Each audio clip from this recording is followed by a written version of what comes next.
بسم اللہ الرحمن الرحیم۔ حضرت مسیح موعود علیہ السلام کا ایک زبردست نشان۔ خطبہ جمعہ سیدنا حضرت مرزا بشیر الدین محمود احمد خلیفۃ المسیح الثانی المصلح موعود رضی اللہ تعالی عنہ، فرمودہ 22 اکتوبر سن 1926۔ قسط سوم آخری۔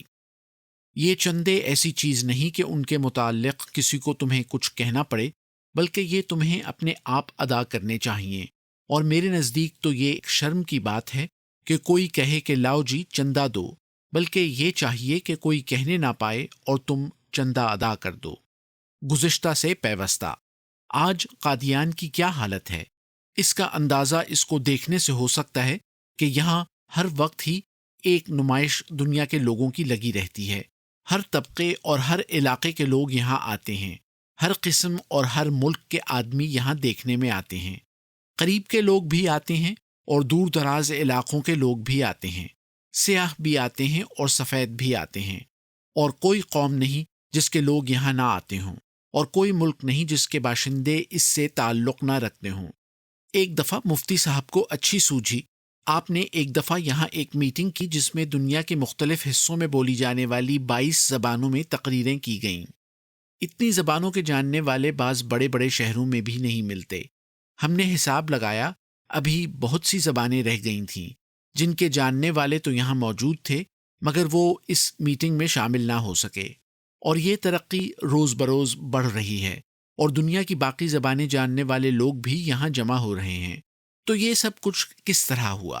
حضرت صاحب اس عزت کے لیے کسی کے گھر چل کر نہیں گئے، بلکہ خدا تعالیٰ نے یہ عزت اور شہرت ان کو گھر بیٹھے ہی دی، اور یہی حقیقی اور سچی شہرت اور عزت ہے جو گھر بیٹھے کسی کو ملے۔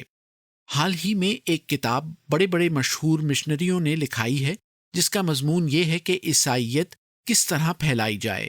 اس میں ایک مقام پر اسلامی ممالک میں عیسائیت پھیلانے کے متعلق بحث کی گئی ہے۔ اس کتاب میں ہر فن کے ماہر سے مضمون لکھوائے گئے ہیں۔ جو جس فن میں ماہر ہے اس نے اپنے تجربوں کی بنا پر اس میں مضمون لکھے ہیں۔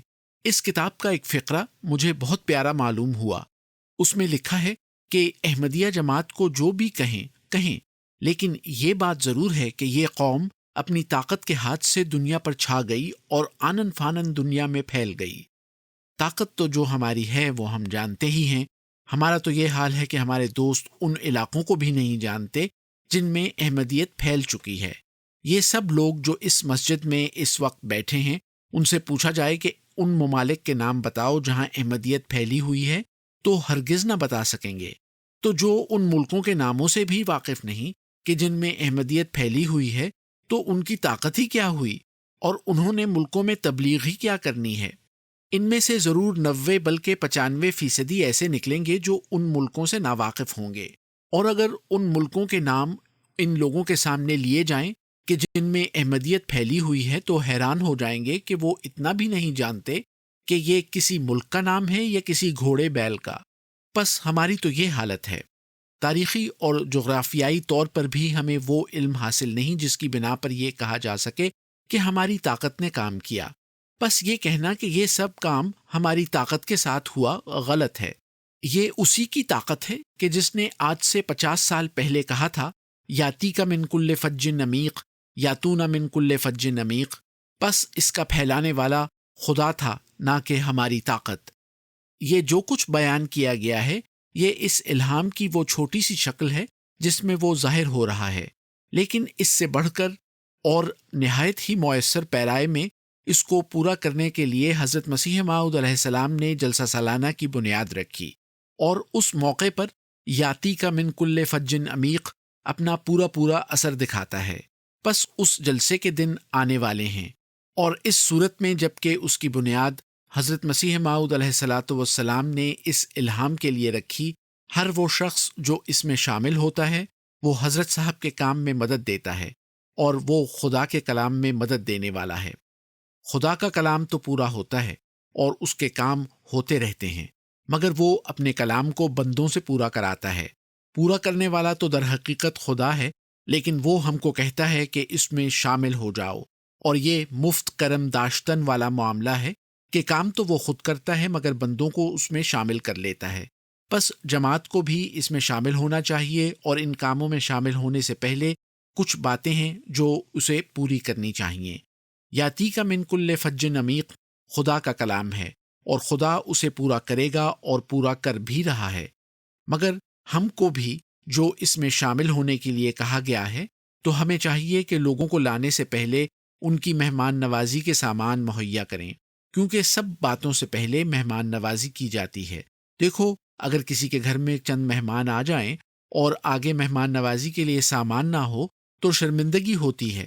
اسی طرح ہمارا بھی حال ہے، اگر ہم لوگوں کو یہاں لاتے ہیں تو ہمارا یہ بھی تو کام ہے کہ ان کی مہمان نوازی کے سامان بھی کریں۔ پھر ہمارے مہمان بھی تو معزز مہمان ہیں، کیونکہ خدا ان کو اپنا مہمان کہتا ہے۔ ہمیں تو ثواب کے لیے اس میں شامل کر رکھا ہے، پس ہمیں اس طرف توجہ کرنی چاہیے، اور زیادہ خصوصیت کے ساتھ قادیان والوں کو توجہ کرنی چاہیے کہ ان تمام آنے والوں کے لیے خدا نے ان کو میزبان بنایا ہے۔ پس ہماری جماعت کے دوستوں کو چاہیے کہ ان باتوں کی خاص احتیاط رکھیں۔ یہ چندے ایسی چیز نہیں کہ ان کے متعلق کسی کو تمہیں کچھ کہنا پڑے، بلکہ یہ تمہیں اپنے آپ ادا کرنے چاہیے۔ اور میرے نزدیک تو یہ شرم کی بات ہے کہ کوئی کہے کہ لاؤ جی چندہ دو، بلکہ یہ چاہیے کہ کوئی کہنے نہ پائے کہ تم چندہ ادا کر دو، تا یہ اس کی طرف منسوب نہ ہو سکے کہ فلاں نے کہا تو ہی چندے ادا کیے گئے، کیونکہ اس طرح یہ دین اس کا ہو جائے گا، اور یہ سمجھا جائے گا کہ اسے تو دین کا خیال نہ تھا، جسے خیال تھا اس نے آ کر کہا۔ اگر اسے خود خیال ہوتا تو وہ آپ ہی اس کا فکر کرتا اور اپنے آپ اس کے لیے چندہ دیتا اور اس میں حصہ لیتا۔ پس جو اس موقع پر ایسا کرتا ہے اور اپنے آپ اس میں حصہ لیتا ہے اور اس بات کی طرف نہیں دیکھتا کہ کوئی آ کے اسے چندے کے لیے کہے، تو وہ اس الہام کو پورا کرتا ہے جو قیامت تک پورا ہوتا رہے گا۔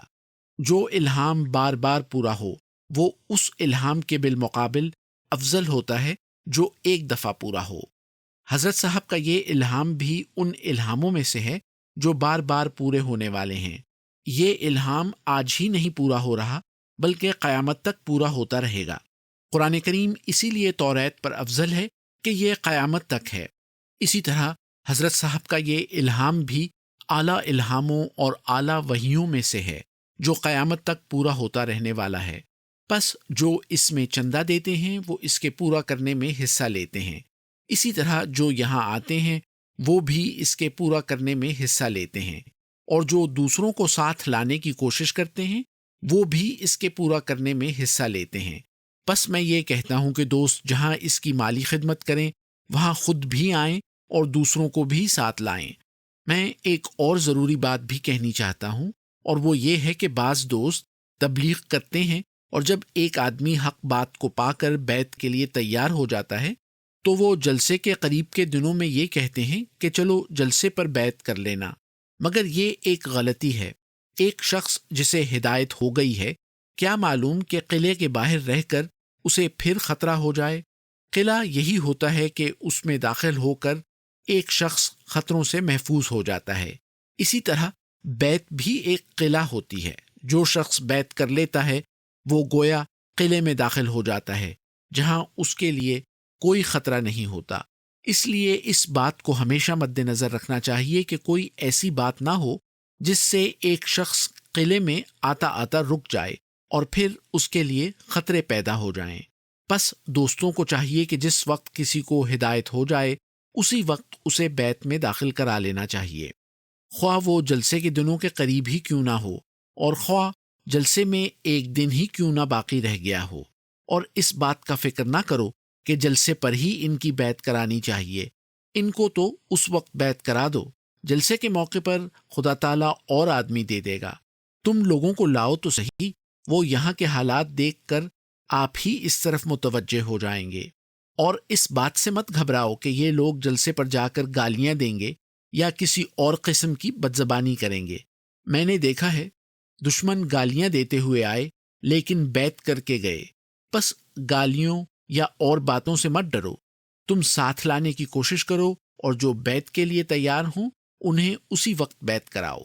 میں دعا کرتا ہوں کہ اللہ تعالیٰ ہمیں ان باتوں کی توفیق دے اور ہم اس کی وحی اور اس کے کلام پر ایمان لانے والے بنیں، ہمارے قلوب پر اس کے الہام نازل ہوں اور ہم ان نشانوں پر سے اندھے ہو کر نہ گزر جائیں جو سورج کی طرح روشن ہیں اور جو ہماری رہنمائی کے لیے ہیں۔ میں یہ دعا بھی کرتا ہوں کہ ہم ان الہاموں اور ان نشانوں سے جتنا زیادہ سے زیادہ فائدہ اٹھا سکیں اٹھا لیں۔ آمین۔ خطبات محمود جلد 10 صفحہ 642 تا 653۔